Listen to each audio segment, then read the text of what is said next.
माननीय सदस्य जी, अपने हिंदी में बाजे छी तो नहीं कोनो गोटे समझे छथि, अपने मैथिलीए में बजिए।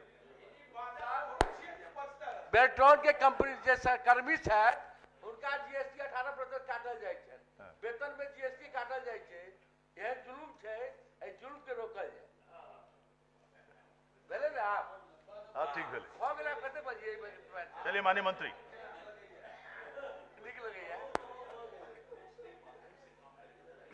सभापति महोदय, संविदा जो थर्ड पार्टी बेल्ट्रॉन के द्वारा थर्ड पार्टी के द्वारा उनका पेमेंट किया जाता है और संविदा शर्त में लिखा हुआ है कि उनको एक काटा जाएगा और सरकार को देय होगा, जो सरकार द्वारा दिया जाता है। 9% केंद्र सरकार को, 9% राज्य सरकार। माननीय सभापति महोदय, यह तो संविधान में लिखा नहीं यदि हो तो मजबूरी में लिख दल के, लेकिन वेतन में जीएसटी कटौती हो छै, किनको वेतन से जीएसटी कटौती नहीं हो छै, लेकिन संविदा कर्मी के जीएसटी से काटल जाए, ऐ जुल्म के रोकने के अनुरोध करूँ हम अहाँ के माध्यम से मंत्री जी के, कि कम से कम वेतन में जीएसटी के कटौती नहीं हो। माननीय मंत्री।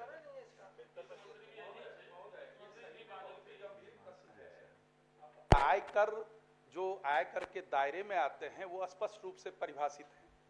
अब ये जीएसटी की बात माननीय सदस्य कह रहे हैं, तो मुझे तो लगता है जो वेतन है, वेतन और पारिश्रमिक से कदापि जीएसटी की कटौती नहीं होनी चाहिए। मुझे लगता है कहीं न कहीं विभागीय खामी है, विभागीय त्रुटि है, इसको मंत्री महोदय एक बार दिखवा लें, क्योंकि वेतन से काटा जाना हमको नहीं लगता है ये। माननीय मंत्री महोदय, एक चीज शायद हम लोगों के ध्यान में बातें नहीं आ रही है कि वो वेतन में कटौती नहीं है और वेतन में कटौती करने का किसी को अधिकार नहीं है। और जीएसटी जो काटा जा रहा है, जीएसटी का मतलब ही होता है गुड्स एंड सर्विसेज टैक्स। ये जो सर्विस प्रदाता होते हैं, जो सरकार को सर्विस दे के मुनाफा कमाते हैं, ये सर्विस जो वो प्रोवाइड करते हैं, सर्विस देते हैं, उस सर्विस पर टैक्स लगता है। ये तो सर्विस प्रोवाइडर एजेंसी के लोग जो हैं उनके और जिनको वो एम्प्लॉय या रिक्रूट करते हैं उनके बीच का बात, उनके बीच की बात है ना। हम लोग तो सर्विस प्रोवाइडर से जीएसटी लेते हैं और सब लोग जानते हैं, सभी पार्टी के सभी दल की सहमति से, सभी सरकारों की सहमति से माल एवं सेवा कर अधिनियम पूरे देश में लागू हुआ है और इसको लागू करने के पीछे मंशा ही यही थी कि पहले हम लोग सिर्फ गुड्स टैक्स देते थे, बेचने का सेल्स टैक्स, वैट, ये सब था, लेकिन सर्विसेज जो सेवा प्रदाता है, आज तो कोचिंग जो सर्विस दे रहे हैं उन पर भी टैक्स लग रहा है, जो बैंक्वेट हॉल्स, मैरिज हॉल्स बनाए गए हैं वो जो सर्विस दे के मुनाफा कमाते हैं उस पर भी टैक्स लगता है। तो ये सर्विस पर टैक्स लगता है, न कि किसी के वेतन या किसी दूसरे चीज। मैं यह जानना चाहता हूं मंत्री महोदय से, जो कि वेंडर जो होते हैं, जो प्रदाता कंपनी होते हैं, जो एम्प्लॉयर होते हैं, तो ये तो उनसे न काटा जाएगा। वेतन भोगी के वेतन से क्यों काटा जाएगा? उनका अंश क्यों लिया जाएगा? एम्प्लॉय का अंश नहीं काटा जाना चाहिए। प्रश्न तो यही है, एम्प्लॉयर का काटा जाना चाहिए। और मंत्री महोदय के जवाब से यही परिलक्षित हो रहा है, जो कि ये वेंडर को देना है जीएसटी, सही है, वेंडर को देना है प्रदाता कंपनी को, चूंकि यही एग्रीमेंट होता है, एमओयू होता है सरकार से। तो फिर वेतन भोगी तो एक इंडिविजुअल होता है और इंडिविजुअल के वेतन से काट करके ये किया जाना मुझे लगता है वो सही नहीं है। कि ये जो वेल्ट्रॉन से जो एम्प्लॉय को लिया गया है, उसके वेल्ट्रॉन द्वारा नियुक्त डाटा एंट्री ऑपरेटर का वेतन भुगतान जो हो रहा है 25,209 और उसमें जीएसटी काटा जा रहा है। जब सरकार वेल्ट्रॉन से एग्रीमेंट किया होगा तो इस डाटा एंट्री ऑपरेटर का वेतन भी फिक्स किया कि उसको ये वेतन मिलेगा। तो आप ही के जवाब से यह लगता है कि प्रोवाइडर से यह जीएसटी कटना चाहिए, न कि एम्प्लॉय से कटना चाहिए, जो बिल्कुल गलत हो रहा है।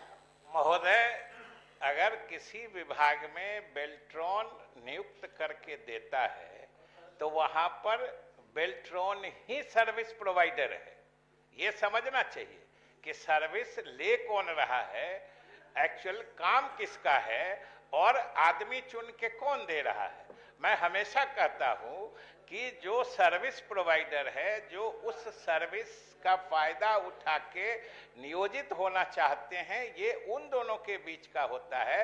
और सेवा, किसी तरह की सेवा पर कर लगना, ये पूरा ऑल इंडिया फेनोमेनन है, सब जगह लगता है और सब जगह दिया जाता है। सभापति महोदय, सेवा कर हम लोग भी देते हैं, कॉलेज में प्रोफेसर हैं, सेवा कर सबसे लिया जाता है, लेकिन ये जीएसटी की बात हो रही है, सेवा कर की बात नहीं है। सर्विस टैक्स तो महोदय सेवा कर वही, सर्विस टैक्स तो जीएसटी है, गुड्स एंड सर्विसेज टैक्स, वही तो हम कह रहे हैं।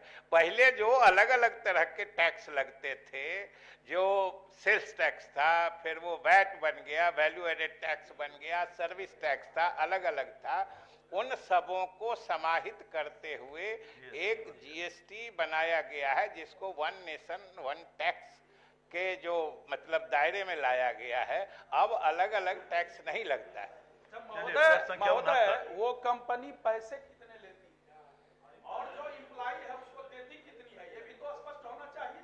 हो सकता है वो पैसे सर्विस प्रदाता जो है वो ज्यादा पैसे ले रही हो और उनको कम दे रही हो, और आंखों में धूल झोंकने के लिए। जीएसटी जो है वो फुल्ली कंप्यूटराइज्ड ऑटोमेटिक सिस्टम में है। कोई कंपनी हो, चाहे कोई निजी कंपनी हो या बेल्ट्रॉन हो, अगर जीएसटी मद में पैसे काटती है तो वो सीधे उसी दिन जीएसटी के खाते में जमा हो जाता है, चाहे सीजीएसटी हो, सेंट्रल जीएसटी हो, एसजीएसटी हो, स्टेट जीएसटी हो या आईजीएसटी हो।